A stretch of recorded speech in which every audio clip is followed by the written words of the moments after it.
Hello, hello. Welcome everybody to our latest expert series. I'm just going to give everyone a couple of minutes to join, and I can see the participants streaming in. And while you're streaming in, write in on the chat. Tell us um, tell us where you're from. Last year, I'm based in usually New York City. Today I'm in San Francisco. Manjuri, you're in Berlin today, aren't you? Yes, yes, Is it absolutely. We are beautiful in based in Berlin? Berlin. It's pretty much decent weather, I would say. It was really good Springtime weather. at last. Springtime at last, 20 degrees, 18 degrees. That's good Berlin. Oh, that's wonderful. I'm curious where everybody is joining in from. We've got last month when we did the expert series, it was we had people all the way from New Zealand. Oh, look at that. Today, Georgina writes in from Brighton in the UK. Hey, We have Brighton. Argentina, Wow. Charleston. Uh, that's incredible. I'm kind of like I want to see the challenge for what's the farthest away from where we are. We've also picked a time that works for a lot of different time zones today. Philadelphia, fantastic. Is it springtime where everybody is? I'm guessing not for those in the southern hemisphere. But are you looking forward to beautiful warm weather? It feels like it's finally warming up in New York. Is it what's the temperature like right now?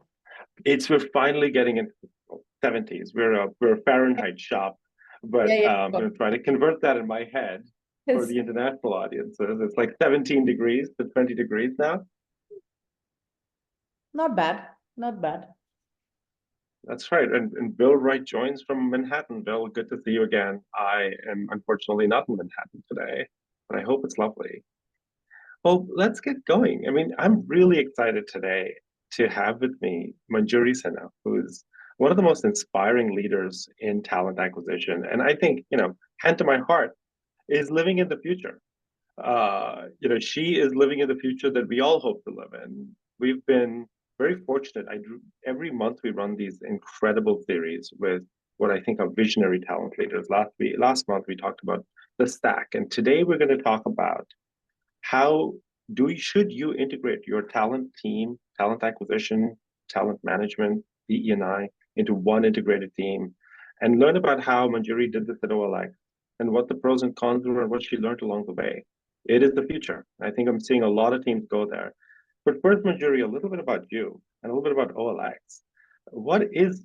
OLX is this huge global brand. Tell us about, how has your career evolved and, what are you really excited about at OLX? Oh wow. I mean, first of all, thank you for the kind words, Amit, and really definitely love to live the future and live in the future. OLX is one of the leading classifieds marketplaces. We are number one or number two in most of the markets that we operate in, and it's primarily most of Eastern Europe. We have a business in South Africa and also a part of the business which is we buy any car in the US at the moment. OLX for me is always changing, always growing, always innovating. So those are my EVP lines that I'm stealing. My head of employer heads will be very happy that I'm reiterating from the EVP lines. But it's true. So it's been so dynamic. I joined the organization 4.5 years ago as head of tech talent acquisition. And in our world, we call it as product data and technology. And the remit was to get the entire global team, which was pretty much across the world, in India, Indonesia, Latin America, US, Europe, all together, set up and reset. And I enjoyed doing that. 1.5 years from there, I took over all of talent acquisition, including all retail, offline, employer branding, and onboarding. So again, very interesting remit with a team of 140 people set across the world again. And last year, we did something super innovative. That is really go ahead, break the silos of all talent, and bring all of talent acquisition, talent development, management, engagement, DEI together under one leader and one wing. And that's the area that we created last year. And yeah, yours truly then got the opportunity of stepping in and stepping up and leading and creating, bringing together this function for OLX as an That's organization. incredible. What a career. What an incredible career. What an incredible company. Before we jump into all the business talk that everyone's so excited about learning about how to upskill and build a great HR and talent team, two questions for you. The first is there a book you've read recently that's really excited you in talent acquisition, in business in general, and what is it? I think it was actually Amit, a book signed by the author herself.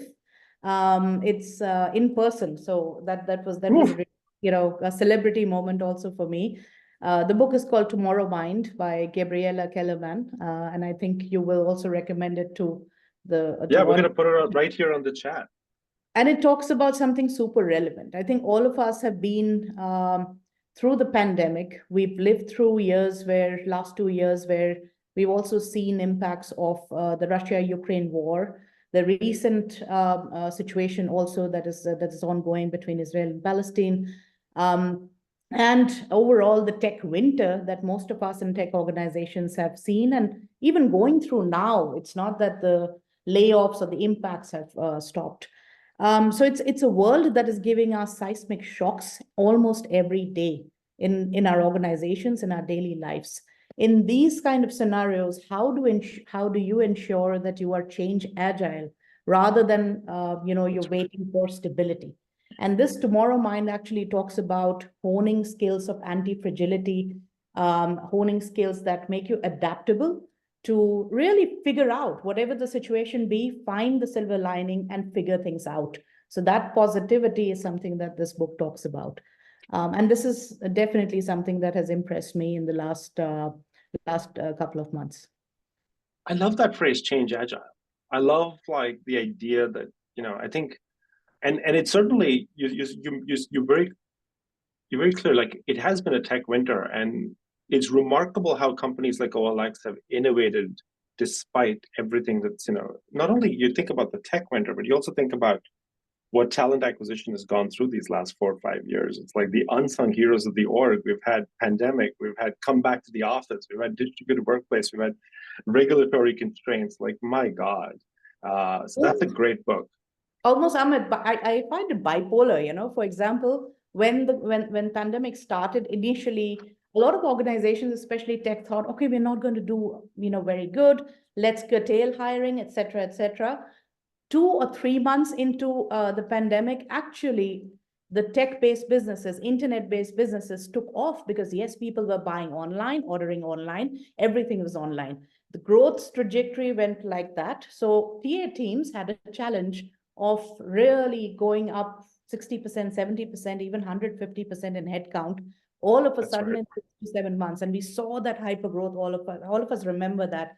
There's a very famous slide from LinkedIn that talked about the demand for recruiters, which was higher at one point than software engineers. I still remember that in 2021, it touched that point. Oh my gosh. Yeah. And then, of course, we saw the recent bam, right, like down. Yeah. How do you go from this to this right size? And then we have another upswing, which is coming now without having so many big, so many big or such big TA teams. How do you start hiring again? How do you go back to the talent requirements of the organization again? So yes, absolutely bipolar. It's insane. So now, before we jump into the business part again, one question: Panda Zookeeper, Manjuri. I know Berlin is lucky it had pandas. So your favorite. What's your favorite part? Like, do you go to the Berlin Zoo all the time when they had pandas? Is that something that you spend a lot of time on? I used to love to do that. Definitely. I'm if you look at my Instagram reels or my Facebook reels, everything is all panda ridden. So it's all pandas everywhere. Oh, they're adorable.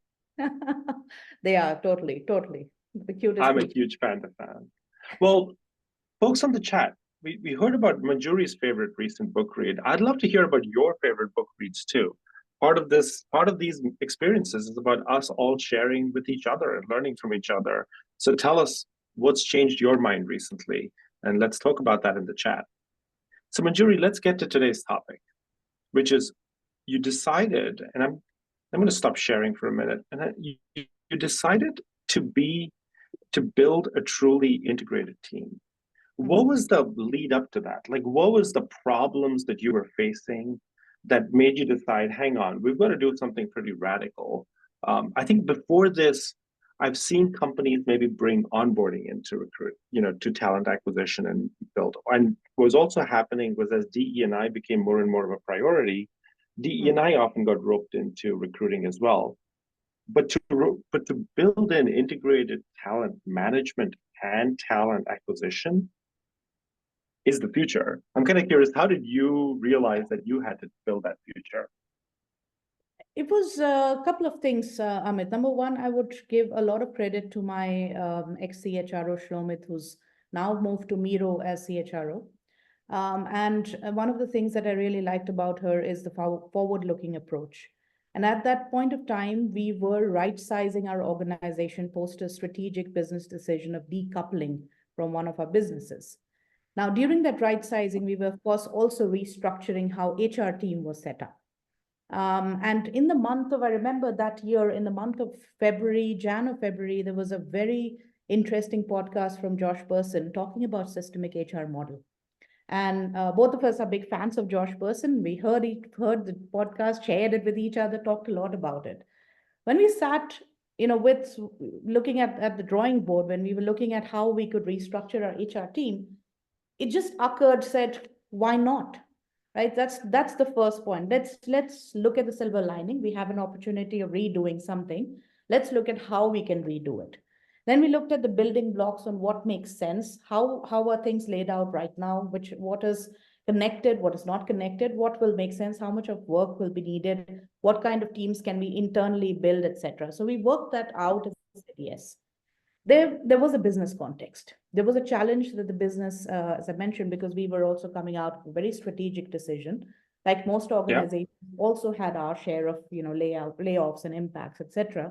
Engagement in our organization was really down to about 59-60%. That was a challenge for the organization to get back to performance, productivity, and hence engagement. So the ultimate goal for talent and HR was to drive this focus together. And if we have to drive focus together, one of the things that we needed to do was break the silos of any lag in decision making, make it seamless. And that's one of the things that we wanted to do with bringing talent together. I think these were three particular, I would say, the outside in approach of Josh Person, being a taker in our own approach and looking at the silver lining in that situation. And the third, definitely falling in love with the problem that the business had and then catering to the business problem to resolve that. I'm a little curious though. So engagement is, low. I think there's a Wall Street Journal article recently that said, like, employee engagement is like at the lowest levels it's been since, historically. Yeah. And there's been a lot of research on it. How does the integrated model of breaking down these silos, like, how have you validated that that's actually the solution for driving engagement or improving engagement? Absolutely. I think, I mean, and I had to, reread that article from Wall Street when I read that Gallup said, especially in the US, their engagement levels are at an 11-year low. I literally had to say, 11-year, can you imagine how? It's insane. What happened 11 years ago? I don't even remember. I got my first iPhone. I think that's what I was late to the party, but that's what happened. So I mean, imagine that's where engagement is. But yeah, interestingly, so if I take certain examples, for example, for when we talk about creating stickiness with the organization, many a times if employer branding, which inherently sits with TA, it's siloized. Employer branding usually looks outward. It looks at candidates, attraction, etc. When it is seamlessly a part of the entire holistic talent integrated team, employer branding rather becomes talent branding, and it looks within as well. So you're not only communicating and using your EVP pillars, EVP communication, EVP stickiness outside, but you're also using it inside. And you drive... An EVP, just to define it, employer value proposition?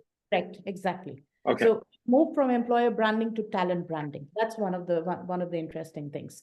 You can drive things, for example, when we look at certain aspects of initiatives, you can actually marry your EVP along with employee listening and employee engagement, which usually Yeah, sits in very different scenarios, right? So it's like yeah, a monopoly board where you have different countries doing something different and then piecing things together. But if you have a integrated talent team, you can literally have a product of an employee listening aspect and see, okay, these are the initiatives that we are sending out, and these are the things yeah. that you check on. So you can measure also side by side.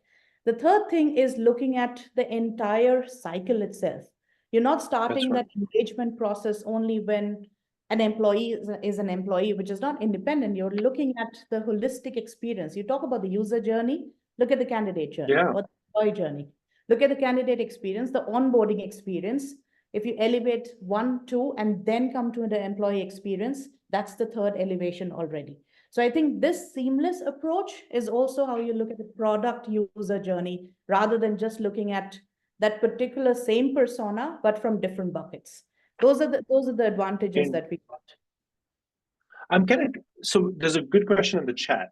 How often do you reevaluate your EVP? And because I mean, so much your org has changed, right? You've acquired companies, you've laid people off, you've like Yes.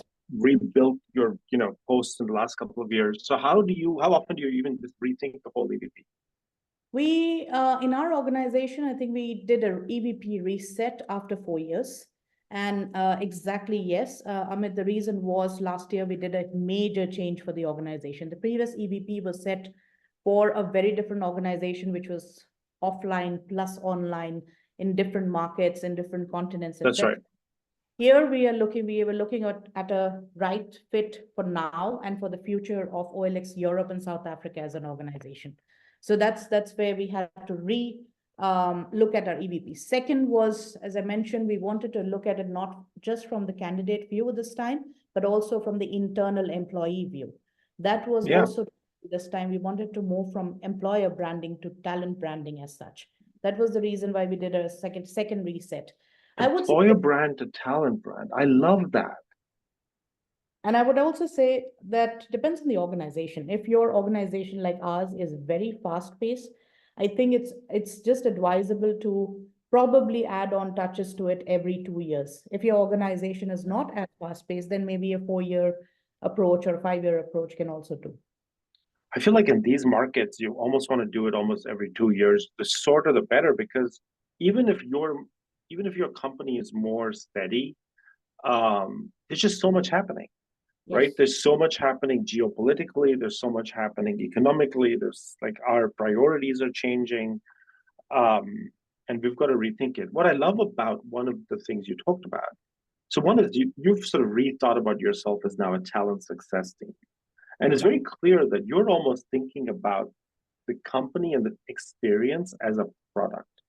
Mhm. And the talent acquisition sells that experience, and then talent management has to like deliver that experience, right? In a Correct. meaningful way. So does your brand can like and that's the true test of a brand. So it's not just the pulse surveys and my employees happy, but it's like really driving that. So what are you obsessed with? Is it Glassdoor reviews that you spend, like your internal pulse? Like how do you view what are the different signals that you're viewing to kind of see this holistic picture?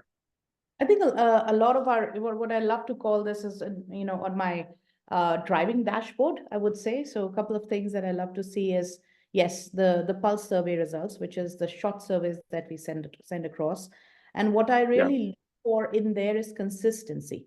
So going up is good, but is it going up in a consistent manner? It can that's right. go up 1%, 2%, fair enough.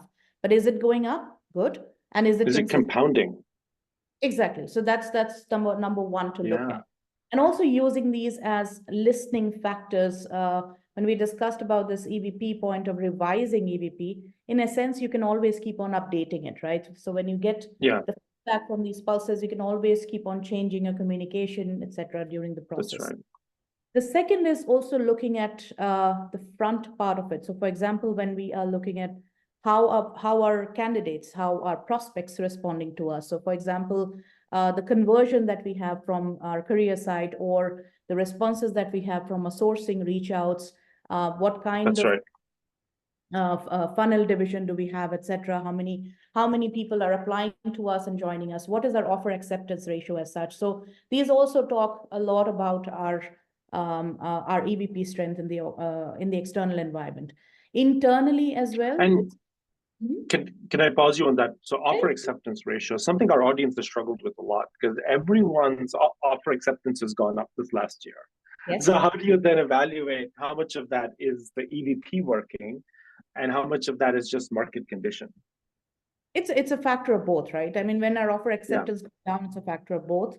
But you can also look at what were the increments, and probably I would marry in, and that's what I was coming to at the second point. Yeah. I would also marry in the experience part. That's where you get feedback. Mm. Also, you get your comments, you get your qualitative feedback there. The experience part is the candidate experience, as I mentioned, is it still average above the industry or average going up, etc. Does it Yeah. match offer acceptance? And the proof of the pudding is in your quality of hire. Market can be good, market can be bad. You can do whatever you want in the beginning of the funnel. Are you staying true to the bar that you needed or not? I think that's very important. The quality of hire. I feel like we could do like 3 whole That's a conversations on quality of totally hire. Like that is that's a workshop. That's a full day workshop. But before I do that, a great question from the audience. Bill asks, Manjuri, I'd be interested in 2 issues. First, understanding how the hiring managers become integrated into this team. And second, how is this paradigm changing the transactional nature of the TA function, becoming proactive rather than reactive? That's really deep questions, Bill. Thank you for asking. those are very good questions. Yeah, you're thinking, you're awake. Good. Number one, it's also to probably reboot the persona of the manager in the organization. And this is something that we did last year. It was slightly for different reasons. We wanted to look at the best way of increasing engagement for the organization. And that's when we created a manager capability framework in the organization to what good looks like for OLX manager, etc. In this, one of the basic things that we usually forget to do is onboard our existing and new managers to how we hire, to how we assess, to how our reward policy That's works, right. etc.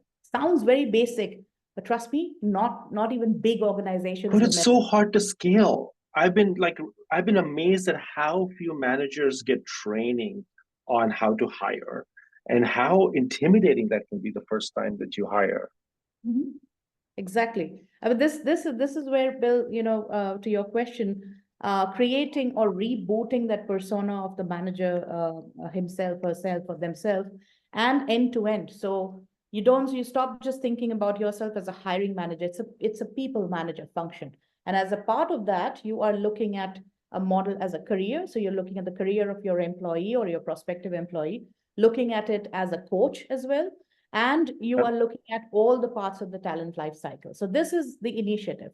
Have we already gone towards the end of the initiative? No, we only started this last year. And I think it's a journey to bring everybody on board. Giving the training is one part, living it is another part, and that will take another year for us to get everybody kind of on board to understanding the talent perspective in a holistic manner. What we've also tried, Amit, to your question on scaling, one of the things, use cases that we tried last year was using an AI coach. Our parent Oh, company interesting. has developed a LLM-based Gen AI bot.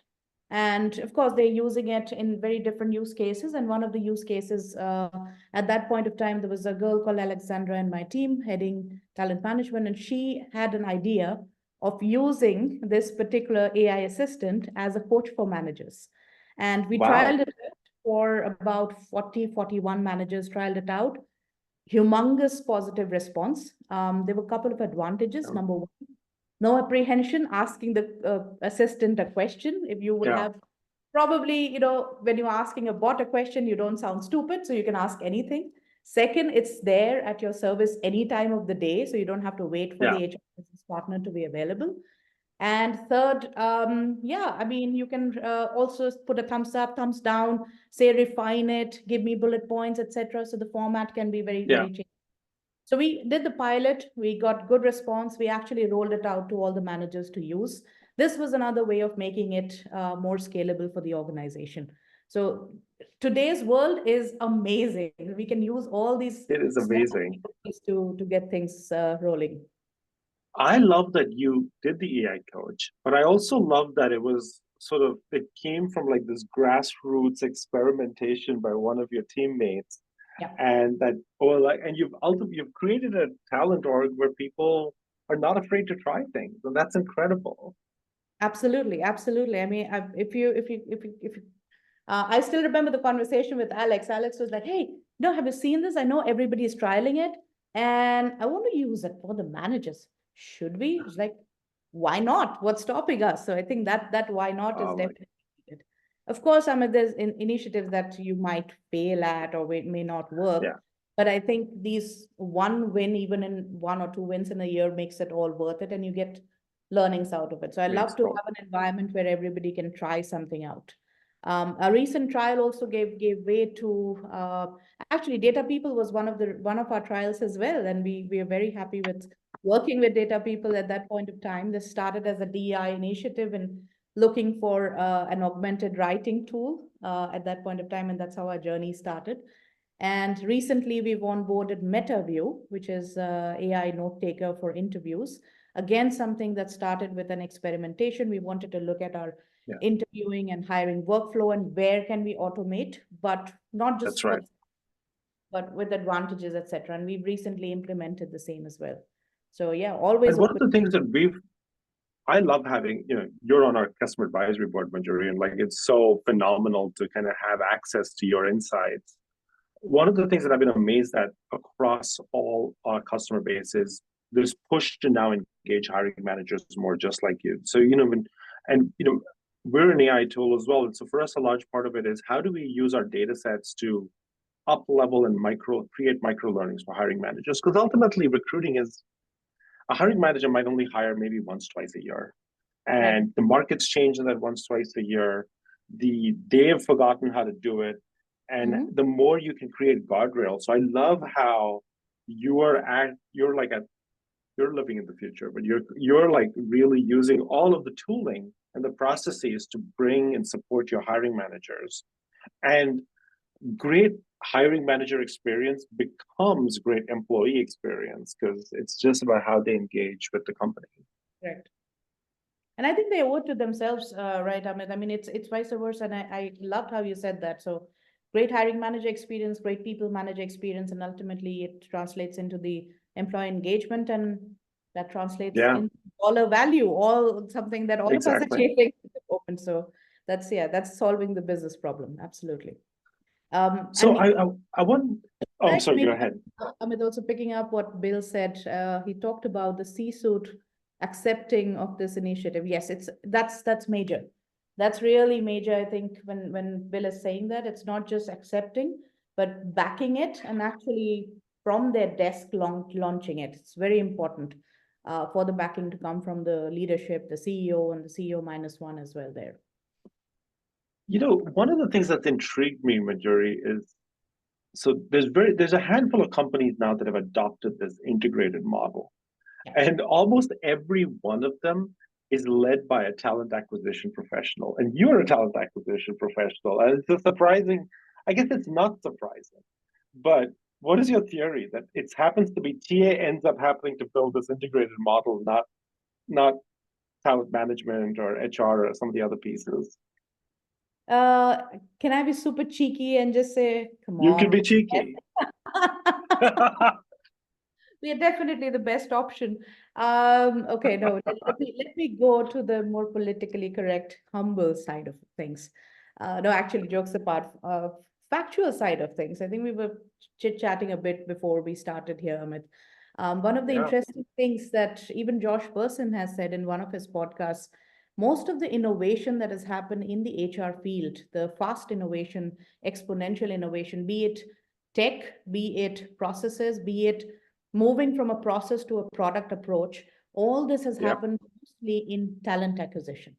There could be reasons. There could be reasons. One is the demand that talent acquisition has seen over the past 5 to 6 years of Yeah, elevating as a function.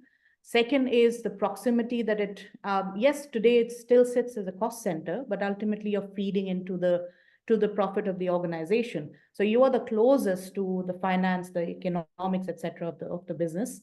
And I would also say that a lot of it borderlines. Many of the examples, so you'll share this link later on that John Vlaslika has collected. And interesting notes that he has taken across all the TA leaders who have integrated parts of talent into their teams or into their remits. It's interesting that they did prove themselves before going there. So for example, either they were the person who designed a product which was ideally not in the TA remit, be it internal mobility, or they were handling, they just, took up, raised their hands and were there to handle something for the other remit, or partnered with the talent development team to work on competencies. You're anyways looking at how does competencies set into your hiring process, interviewing process, etc. So with those that's right. touch points, you happen to be the leader who has a holistic approach. I think there's That's right. another angle to it, Amit, is when you look at what you don't want to lose. And just as I said, be it a low hiring time or a high hiring time, you either have the quantity or the quality as a question at that point of time, or both as a question at that point of That's time. right. And when you need that, you need functional knowledge at whatever level. As a talent acquisition leader, you will need functional Yeah, knowledge. So even if you bring the remit together, you would never want to lose that functional knowledge that needs to be there. And that's why and that's you get exactly a right. holistic outside in approach of, the talent landscape outside and the talent landscape inside. And these are reasons that we see more TA leaders kind Yeah. of getting into this remit as well. And I think Bill gets to this, but I have this hypothesis that so HR has historically been treated as a bit of a compliance function and as a bit of a risk function, right? So that's why it often rolls up, also ends up sometimes in some companies rolling up into the chief risk officer, whereas I think talent has always been more of a revenue and business function. If you don't have the right teams, if you can't hire fast enough, you're not going to hit your business goals. Correct. And so definitionally, there's been a very different mindset, and TA therefore has had to be much more integrated with the business team, business unit. So I like that. I like that idea a lot. That's exactly. I'm not surprised. And so at the end of this conversation, I'm going to ask you to spend 5 minutes on advice for upcoming talent acquisition professionals and how they can become you and how they can drive this as well. Absolutely. So stay tuned for that, team. But first, I want to jump in on one other topic: quality of hire. You mentioned that one of the reasons why you were integrating these teams was quality of hire. Now, quality of hire is this thing that it's like this unicorn in our industry, isn't it? Everyone wants to achieve quality of hire, and no one knows how. So first, let me just ask you, what is your definition of quality of hire? Like, what do you look at to see if there is quality of hire or not at OLX? It is like the holy grail. I think everyone is chasing this. You might have books written on it, and still there's no one definition of quality of hire.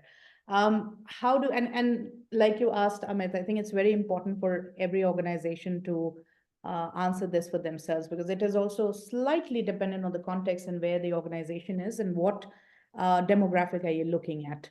If you're looking at pure product data and technology talent, it's a bit easier than if you would go to sales, etc. So because these Yeah, hiring very KPI driven, and your competencies are also very laid out. The hiring process end to end, etc., etc. Now we did face this challenge, especially because we did a very speedy ramp up recently, and one of the questions, there was just a little bit of a chatter, and to preempt that chatter was, yes, we were celebrating that, yes, we hired beyond the curve. Yeah, of course, there's a market yeah, element to it, but we hired beyond the curve, etc. So did we compromise on quality? And will we see an issue where we have yeah. a lot of people, a lot of the folks that we hired probably not crossing the probation period and impacting the business ultimately? So when we looked at this, we said, okay, let's look at a set of signals we cannot wait for the final result coming out of the next performance appraisal process. So let's look at the That's early. right, because that could be a year away. Exactly. So let's look at some lag factors. Let's look at some lead factors. So we combine it in our, and that's where the internal organization context is very important. What is available? What can you look at? What are you driving? So what's a lead factor? I would say, first for of this? all, we look at a little bit on the new hire attrition, which is slightly a lag factor, but it's Yeah. something that you can still look at in the first 3 to 6 months. So we So look like a 6-month attrition window, Correct. what happens? Yeah. Okay. New hire failure rate or new hire attrition. And we looked at the possible failure rate. So last year we combined some data, and trending data is what we looked at and kind of stipulated, okay, this could be the possible failure rate, or this is not the possible failure rate, etc. But this we can only do once at least the hires have completed minimum 3 months, right? And see if they've left in those 3 months. Yeah. And yes, we have trending data, but we'll have to still keep that as a benchmark and keep looking at that. Then we can look at, as I said, appraisal data, which is again a lag factor because we can only do that at the mid-year or the 1-year check. The That's lead right. factors are more important. The lead factors being number one is our experience itself. So we looked at 3 parts of our experience: the candidate experience, the pre-boarding experience, and the onboarding experience. The other bit that we combined, this was actually one of the ideas from our people analytics head. He said, folks, you are looking at the interview scores, right? Everybody let's just for now, take the recruiter out of that play, because maybe it's just a perception. Maybe the recruiter wants to make a hire, etc. Make a Yeah. hire. Let's look at all the other interviews and let's see what's the score. What was the score last year? What was the score this year? Have we seen a dip or up or something like that there? Is it consistent? Okay, good. Has it gone up? Very good. Has it gone down? Oops, red flag. So I think That's right. a combination of these factors is what tells us if there's a red flag or not. Then we can also look at, when we look at all these 5 factors together, and we literally sat down with our CPO, our VP of product and CTO, and went through the factors, we saw there was a dip in one of the factors, which was the onboarding. Then we realized that that March was a lot where a lot of the onboarding presenters who were from the product team were actually in offsites, and they were coming back Oh my. to the onboarding room. And that was the reason, no other reason, for this experience to be down. So you get the context. That's why I said it's very Yeah. important. The numbers, you will go, oh my God, what just happened? Then you said, no, what happened? Let's see if we can check back with this cohort and see if they want some retouching on certain parts of those product presentations.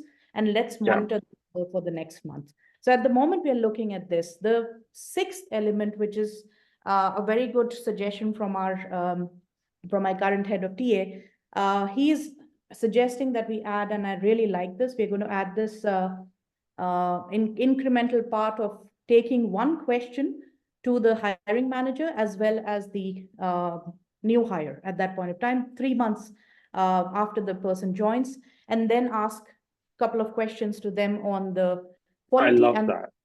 so that's another data point after 3 months that we can look at. And if it's a bit too much after 6 to 9 months, if everybody gets a lot irritated with it, then we might come back if we don't have any red signals on the other ones. But if we feel the need, we keep it. So we also run this as an experiment and see how it works out. I love that.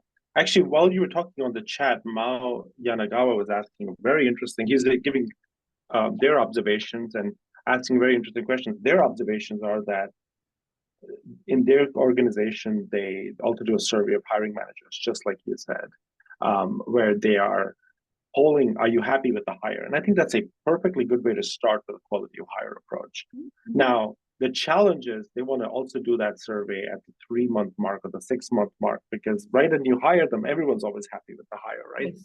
Yes. And so how do you work with and collaborate with HR? And I'm going to give the flippant answer here, integrate the teams, but that's not possible for everybody. Everyone can't do OLX. So before your oil... HR is our friend, Amit here, and we don't have to, we actually, we have been really seamlessly working here with our HR business partners. And we would love to free up time for them to have strategic advisory to the business and the business leaders. So this is not something that they need to run with. That's It's right. just a point of we use our experience survey tool. So we base this on ServiceNow, which we use for onboarding. So we can send out a question from our ServiceNow tool, just shoot a question to all the people managers who are marked as people managers. And we can also select the cohort if we as this Yeah, is hired for, and then they get the question. So it's not nothing where that's HR great. has to deal with anything. Yes, if we get any red signals, then we will highlight it to the head HRBP for that area. But otherwise, Yeah, each business partner would not really need to. It's more of a, if it's a you know, correction, then we have to look at how we corrected during hiring. We have to look at yeah, how we corrected during onboarding, and that's more on talent acquisition, onboarding, as well as the business yeah, leaders who are driving this with us to look at. that's right. And recent tools have made this so easy because you can run surveys and polls, pulse polls and stuff like this on Slack or Microsoft Teams. Part of the challenge is sometimes just getting like all the recs in one good place because if you're using like Workday or Success Factors, God help you, they're hard. They're great systems. They're just hard. But there's ways to do that. Like we've built a rec report now, so you can very quickly get all of your historical recs, go after the people hired against them, go after the hiring managers who hired against them. So, just part of the problem sometimes is just a data problem, but it's getting easier and easier. So if anyone's struggling with that, I would love to chat with you on how that could get made easier. So, Manjuri, I want to now just ask you, so you're like a year into this Mhm. integrated experiment, and it's clear like the silos are coming down, the pulse surveys are connecting, DEI is getting better embedded across your whole organization, like so many benefits, but there are trade-offs. So when you think back, what is the trade-off that you had to give up in order to be an integrated team? Like what is the one thing that non-integrated teams can do better? Um, well, I would not call it something to give up, but I would definitely call it as a challenge to first tackle with. So if I have to redo this, I would rather tackle this challenge first. Last year, when Okay. we started this, I spent the first 3 months to 6 months ensuring that we have resourcing for the prioritized activities and prioritized products that we wanted to release and continue with last year. Mm-hmm. Plus the second bit I spent ensuring that there's a there's a there's a point of recall as well. So ensuring that the organization and the stakeholders are aware of talent success and also not look at this as TA, TD, TM, etc. Look at it as talent success. So this was the second one. What I did take a bit of time to do was actually bringing the team on the journey. And if I have to redo this again, I would definitely look at bringing the team on the journey from the very beginning for because I remember still in our, at least in my mind and at least my direct's mind, we were somewhere there. Yeah, One of the recruiters during all hands actually raised a question saying, why are we looking at talent development numbers here? Why are we looking at internal mobility?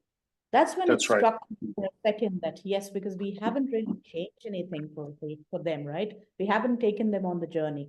That's what that's something that was a big challenge for that 1 year, to first of all look at how we take the team on the journey, because it's also not just from outside, it's also from inside. And this is something that we course corrected beginning of this year with setting our goals in a way that it is seamlessly set. The That's goal right. is it is shared by talent branding and talent development, talent delivery and talent development, talent engagement and listening and talent development, and ultimately shared by all of us. But it's not just a goal shared by a goal which is run by one particular head of the. Otherwise, you still have one leader and then five silos under it. That's Yeah, that seamless experience and the vision set, really attaching each goal with exactly the business problem that we were solving and the yeah. impact that. I think this was Amit, the journey that was challenging, and this is a journey that really opened my eyes to say that it's fine to build it for the stakeholders, fine to build it for the business, but the team is the most important part that sits here. I mean, you're talking about ultimately you're doing employee experience, but like your team experience is core. If their experience is not 100%, it's very hard for them to build an amazing EVP together. Absolutely, absolutely. And I would actually not say that there are huge trade-offs. Maybe one trade-off would be if I have to look at um, very niche expert knowledge in certain areas. Yeah, But I'm really lucky to be in great networks like this, like in these yeah. sessions, where if I do lack that, then I can reach out to somebody and say, hey, can you help me out? And so on and so forth, and then get that knowledge in. One of the other important things that I realized when I was building and getting this team together is complementing your leadership team. So if you have, if you were coming from a talent acquisition background, of course, I have had HR background, talent development background in my previous years, but you complement. For certain areas, for example, That's for right. employer talent branding, I need Yeah, somebody who comes from that expertise. So when I hire that person, I would look yeah. at that expertise. So you build that also accordingly to ensure that you're not losing out uh, on any part of it as well. I would imagine though that it might hamper like one of the trade-offs of being this integrated, really thoughtful team is if we ever went back to like a crazy 2021 higher at all costs, low interest rate environment, like there is some value to having almost a separate TA function, a separate HR function that are just like heads down, blinders on. But the truth is, though, we probably aren't going back to that environment. We probably are going to be recruiting has evolved past that to become a lot more thoughtful, mature, systematic, and so I think that's why I continue to think this integrated approach is the future. Amit, So I also think, yeah, some things that we didn't think a lot about earlier, in the days of luxury, in the days where you could throw money, and hire a lot of people to solve the problem, et cetera, that's et right. cetera. And that's to look at different models of work, right? And when you look at this future, and I hope we never get into this crazy kind of a situation where you are growing more than you can and spending more than you Yeah, can. Um, if you go and look at, okay, I have to do a ramp up, like we had a challenge last year to suddenly do a ramp up in 2 countries out of the blue. yeah, Have to do that, look at different work models. So we modeled ourselves around a 60-40 model. So 60% of our team is internal, 40% we work with embedded partners. So that 40% interesting. can be all heads down, all hands on deck. They're totally connected to hiring. They don't have much to do with what's happening in the talent success world. Of Yeah, course, they'll follow the processes, they'll follow the quality, yeah, etc. But they are more dedicated to, okay, I need these hires in. We get that's right. resource. So those are the different work models that you can get in. The other Oh, excellent part now in our field, especially in HR, is fractional model. So if you need an expertise on something, if you're building something for maybe, I don't even want to go down that path, but maybe somebody has a brilliant idea of implementing a workday. I don't know who wants to take that pain, but implementing a workday, and you need somebody to project manage that. You can that's always right. bring a leader to project manage that. So I think these work models is where we need to get smart with. I love that. It also changes your unit of work, right? Your unit of work for TA has historically been the requisition, has been the process and the hire, and it's changed to you're now your unit of work is the skill that you're acquiring for your organization, and that skill could be part time, the skill could be offshore, the skill could be onshore, the skill could be internal. That we just have to kind of find a way to find mobility and deploy it better. But those and so I love the way it almost changes the way we think. It's skill acquisition, and it brings us back to that the very core basis. Now, I did promise our audience towards the end that I'm going to I'm going to ask you to talk about how if you're say, a TA, a talent acquisition professional, a talent acquisition manager, and they want to become you, Manjuri. They want to become the head of an integrated talent function at a amazing global company. Like, what's the career path? How should they think about this? What should they be investing in today? The career path will be curvy, just like I am. That's always remember. I love pandas. Pandas are curvy too. So that's where inspiration comes from. So jokes apart, number one is clean your own house. Set your own house up. Nobody is going to give you a bigger remit if hiring is broken in the organization. So that's first and foremost, set that up. Second, look for things that are probably, when I say things, so look for projects and products which are closer to your remit as well. And my example would be there was this initiative of driving internal mobility in our company 2.5 years ago. At that point of time, there was no one raising their hand, and I actually raised my hand saying, I'll design it. I'll drive the team. We'll have a core team, but I'll design it. So I took that on board as one of the first initiatives, and it touched almost every parts of talent. And that was the first point of proving that, yes, I can do it, my team can do it. The second bit is when you look at even hiring, approach it from different perspectives. That's right. Even something very simplistic on a LinkedIn Insight, you can look at the landscape, what data points you take in. LinkedIn Insights can also give you insights from your own organization. So as everybody's data is available on LinkedIn, so you can look at your own data from the organization. So you can look at the internal and external landscape. So you talk about talent holistically and not just talent externally. I think the way you approach your C-suite, the way you approach your leaders, the way you put your points forth, and also certain examples and use cases. When there's a use case of hiring certain very challenging talent, for example, we had of hiring site reliability engineers, which is super expensive, very hard to find, and really, of course, the time to hire really goes up. What we did at that point of time is looking at proposing something called as a train to hire model, so that we can have our own pipeline built up for this particular remit. Train to hire, again, this falls in the remit of talent development, doesn't actually fall in the remit of TA. But at that point of time, it was still me, still TA. So I think these are certain things that you can start experimenting with and then kind of spread your wings out. I love that. And if I was to give one other piece of advice to talent professionals, it's celebrate and share your wins.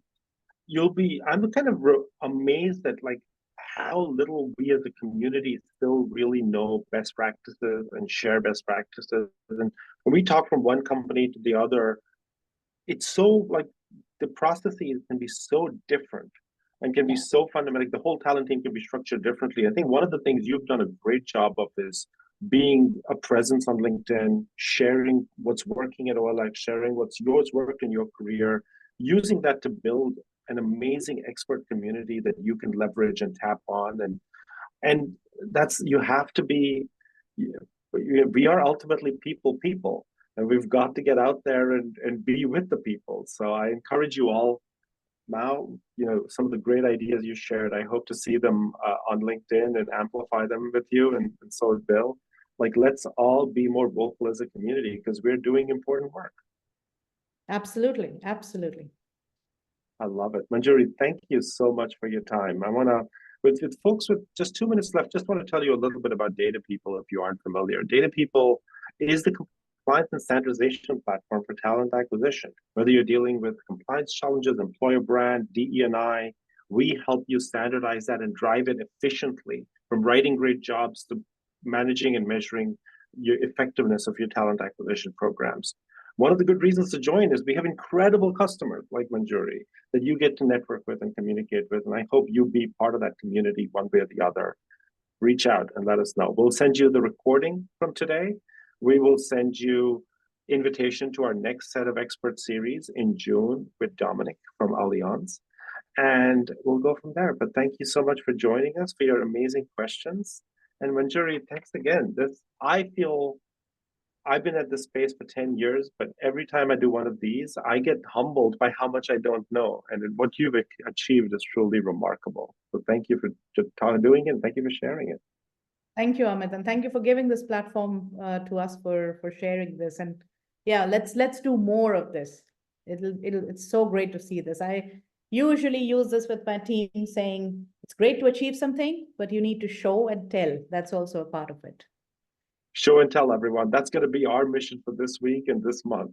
Well, thank you, Manjuri. Thanks, everyone. Have a great week. Thank you. Bye. Bye-bye.